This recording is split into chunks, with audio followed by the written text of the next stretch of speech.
as our gateway to better management of our current sea. The better we flow, the higher our blessings of wealth of all kinds can be.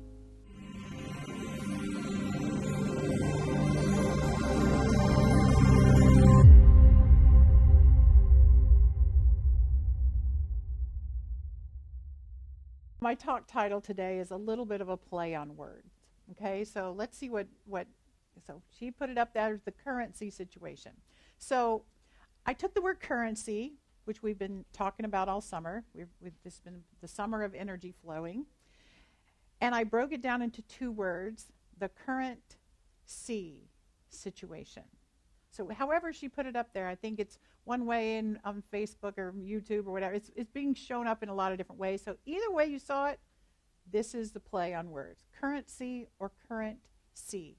So often spiritual teachers will use the ocean as a way to explain the concept of oneness. For example, the ocean is made up of drops of water, but in every single drop of water, the entire ocean exists. They're individual waves that rise up out of the ocean and then return to the entirety of the ocean. So we are like that. We are each individual waves, but we're really just returning to the same ocean. And within the ocean, there are creatures and plants of all kinds, but where does the ocean end and the sea creature begin? Because there's so much water and, it's just really oneness. It's all one, yet it contains individual entities. And all of it is energy taking different forms. So these are all ways of using kind of the sea or the ocean to teach the spiritual truth of oneness. And although here on land we exist in an atmosphere of air and water kind of mixed together, we too are individual entities, energy beings in a field of energy. And each one of us swims in this sea full of energy. And some energy shows up as unseen vibrations, like emotions and thoughts and information. And at the same time, some energy vibrates slow enough to show up as stuff. So think about the proverbial sea that you swim in. In our sea, on the most tangible level, is what I'll just refer to as stuff. All right, stuff. Energy bits are combining together to create everything we interact with and experience in life. So think of all the natural and the man-made objects that fill your personal world and the wider world. So belongings of every sort are in every nook and cranny of our living spaces, right? All the buildings around us and all the rooms around us are full of more stuff and more stuff. Big stores are filled with new stuff to have, and there are big stores that are filled with used stuff to have too. That all that stuff is in the sea in which we live. And we focus on and interact with stuff. We personalize it and make it part of our lives. We choose what is ours, and we ignore what we have not personalized. We sort of just walk by most things. But our attention will fall on certain types of stuff that we are personally attracted to, right? You sort through and figure out this is part of living in the sea of life. And then there are people. People. Everywhere we see people, right? There are lots of fishes in the sea. Weren't we taught that? Lots of fishes in the sea. Again, energy has correlated together to create human beings, these magic suits that are inhabited by souls. There are just so many people that cross our paths every day. And when we multiply that by the number of days that we have lived, that's a lot of sea life to consider, right? But much like objects, we just kind of swim by most of the people that we encounter.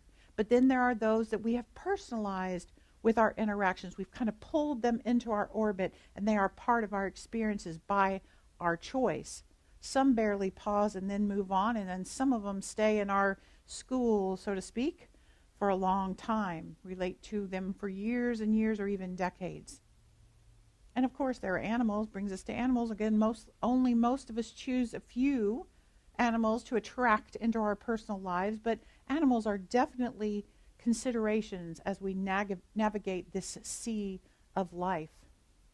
And one thing I'm more and more increasingly aware of is that our shared sea is filled with a lot of that intangible energy too, such as information. So much information, right? Our phones and our screens of every size are constantly feeding us information of every kind. We get factual news, and then we get a whole bunch of opinions on that news, right? And then we get updates on family members and friends and their interesting and varied lives by the minute, right? Information is flowing to us constantly.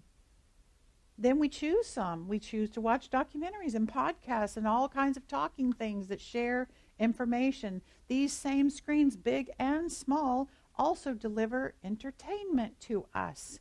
Movies and musicals and shows of every kind, and we stream so many words that are spoken, and then some of us choose to stream words that are sung as well. We're bombarded with images of all kinds, some still images, some moving images, but nonetheless our eyes have so many images to consider.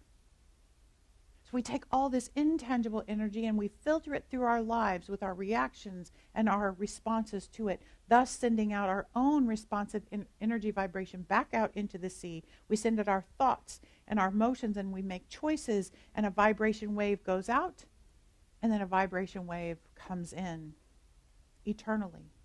And the bottom line is, this sea is pretty full, right?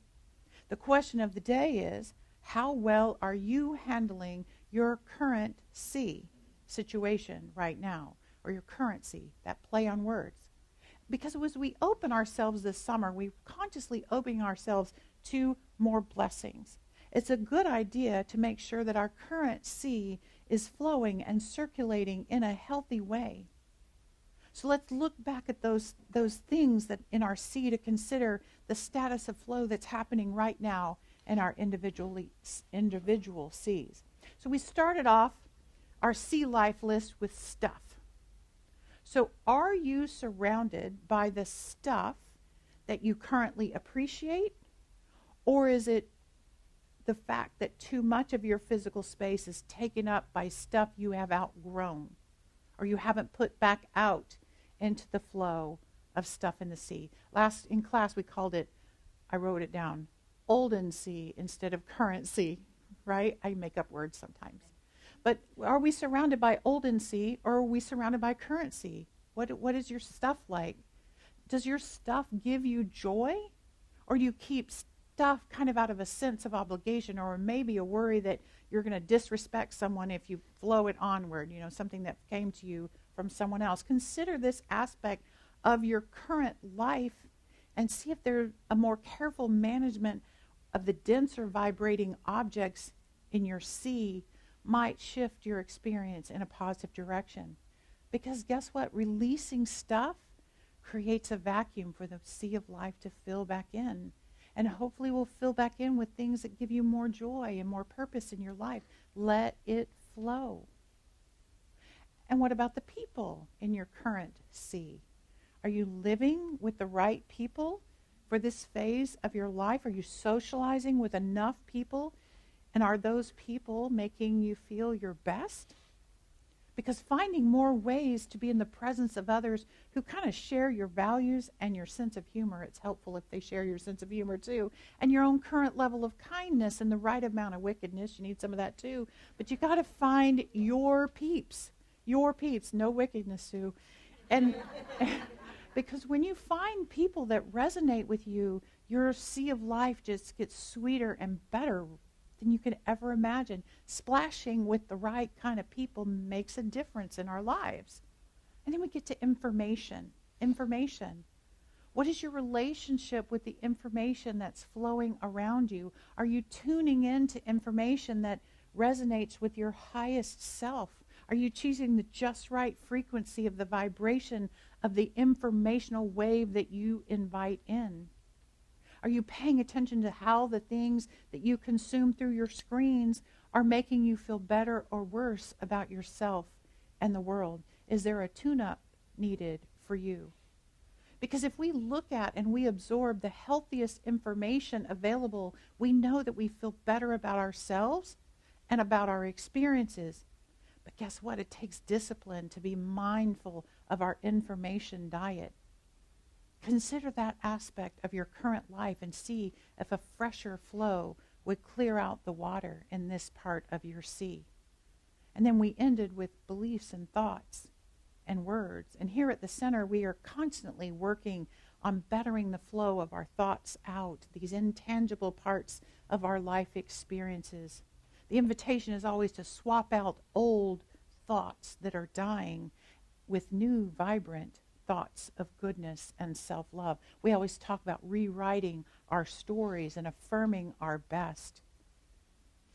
One of the most powerful ways of inviting new energy and new blessings of appreciation is to make sure that your sea of life or your current sea is fresh.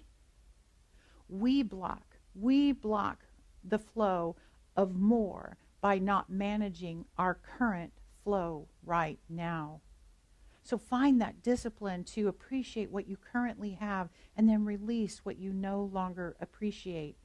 Hoarding anything blocks the flow of fresh energy. Whatever is a mess in your life is begging for you to refresh it. Maybe it's your documents and records. We've been talking about that. Maybe it's your clothes or your belongings of any kind. A lot of us around here are infamous for collecting books that we've already read that we're never going to read again, and books that we intend to read someday but don't ever get around to it. They kind of stack up. But whatever, when you look around, you're shown what you're not appreciating currently and therefore blocking fresh to come in. You can't stay current. So let's talk about one of the elephants in the room. One of the biggest aspects of our current sea is the presence of screens and the amount of time we spend on our screens, big and small. And the most pervasive screen we all carry around is our phones, right? So sometime this week, I'm going to invite you to take out your phone and check your average daily screen time.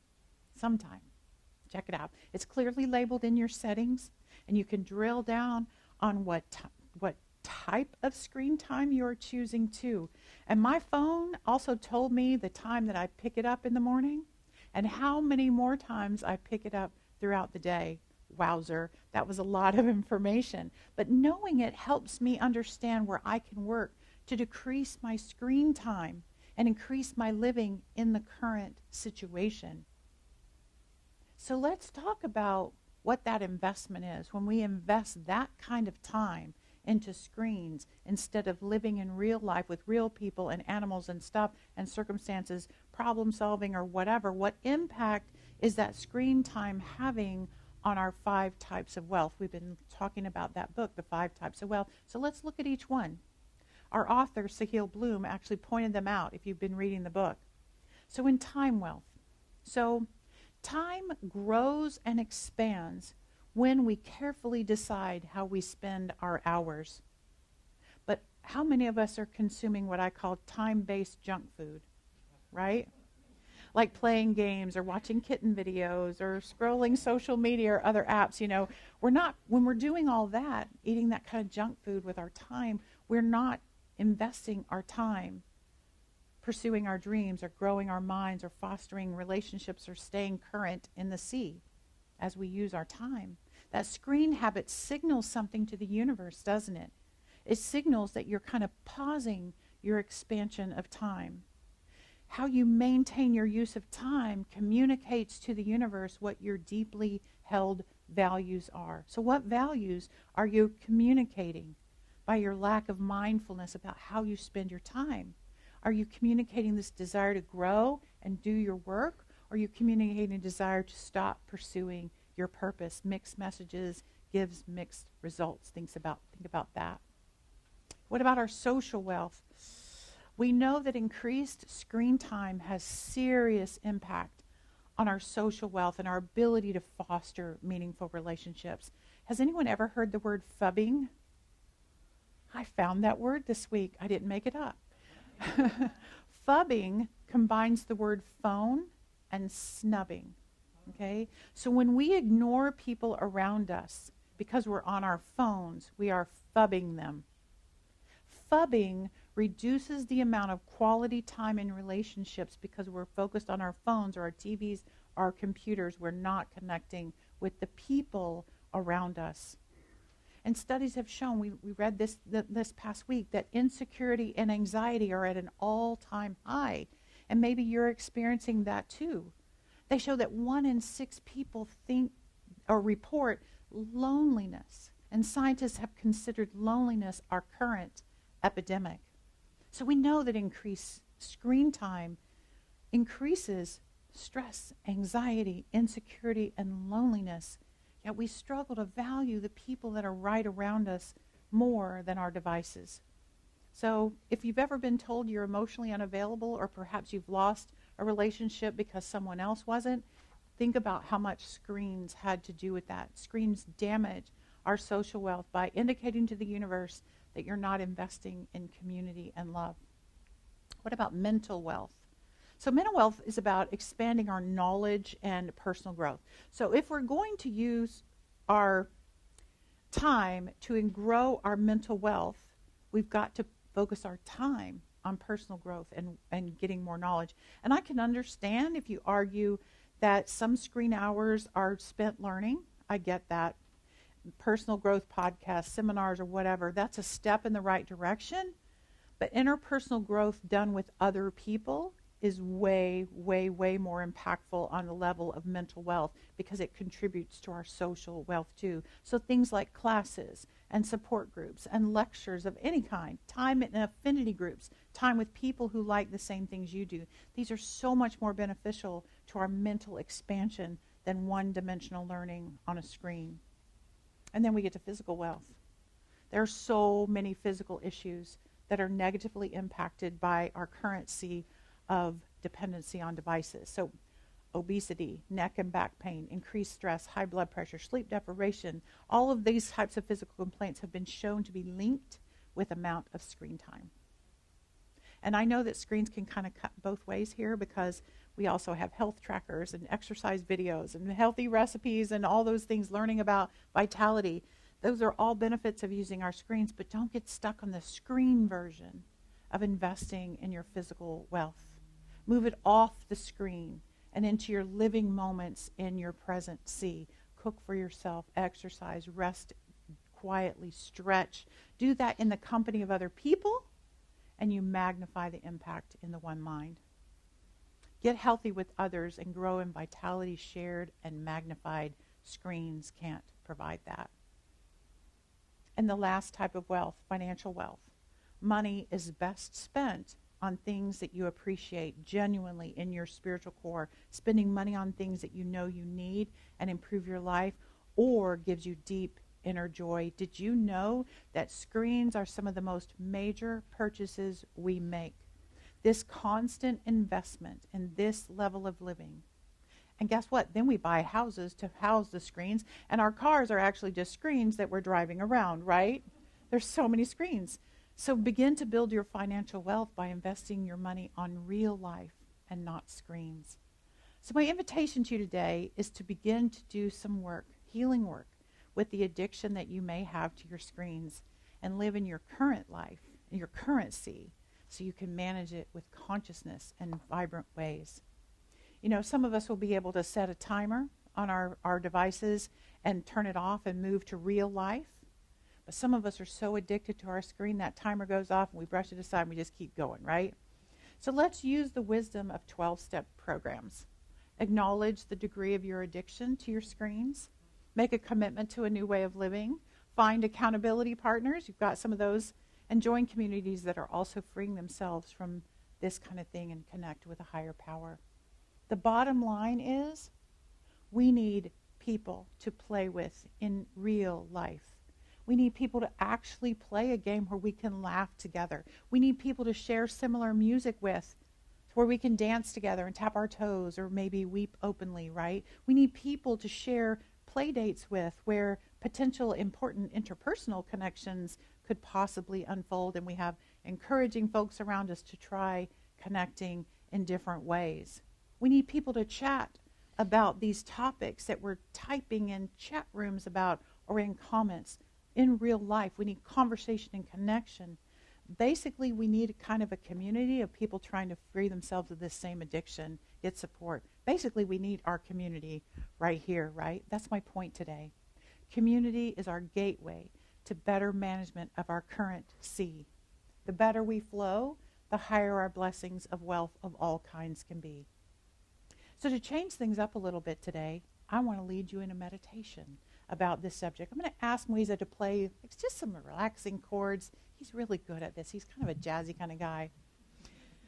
And while he gets ready, I just invite you to clear your lap and take a deep breath and just kind of go within. Just to breathe. Just keep breathing. And I invite you to ask your highest wisdom self to reveal the most important information to you that helps you assess your current C situation. I'm going to give you the opportunity to review your typical day in your typical C of life. So ask your inner guide to show you what you need to know.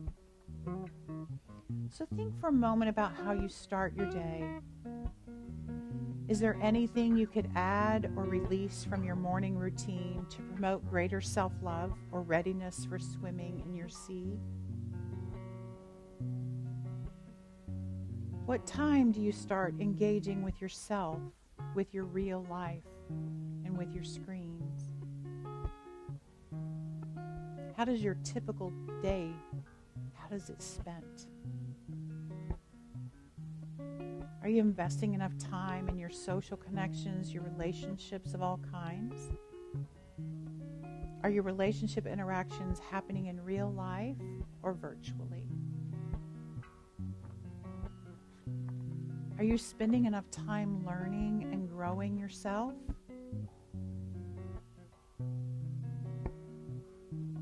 Are there things you could do to engage with other people as you grow? What about time invested in your physical well-being?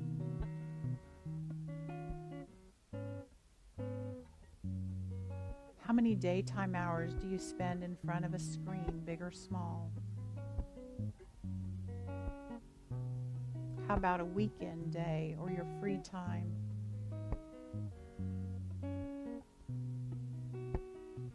Look around your current life.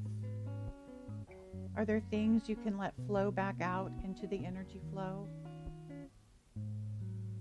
Maybe stuff or people or sources of information. Ask your inner self for ideas of how to shift to a better version of your life back into real life.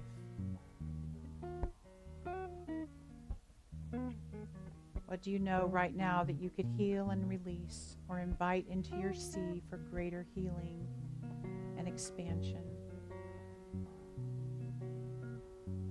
Just sit with those thoughts while Moisa plays for a little bit.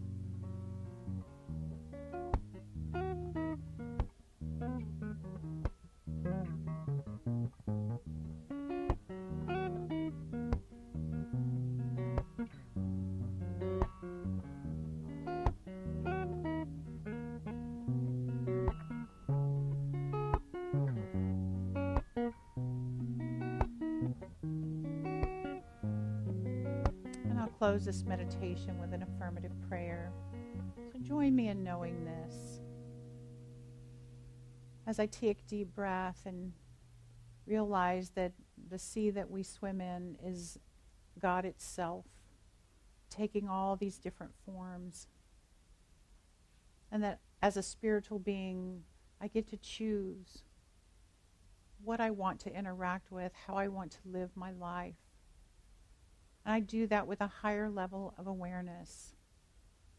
I right-size my relationship with all the different things that are going on in my life, increasing my mindfulness, being more conscious of my choices. I know that's for me, and I know it's for each person hearing this prayer today. I know that as I open myself up with more mindfulness and awareness, greater blessings flow into my life. I know that for me, and I know that for each one here. And I give thanks for this increased level of awareness. I give thanks for all of the things that are in my current sea for me to enjoy and to interact with. The things that bless me and challenge me and grow me. I'm so thankful. And for all those things, filled with gratitude, I let my word go into the law, knowing that it becomes my experience to the degree that I align my choices with it. And I do that by saying, and so it is. And so it is.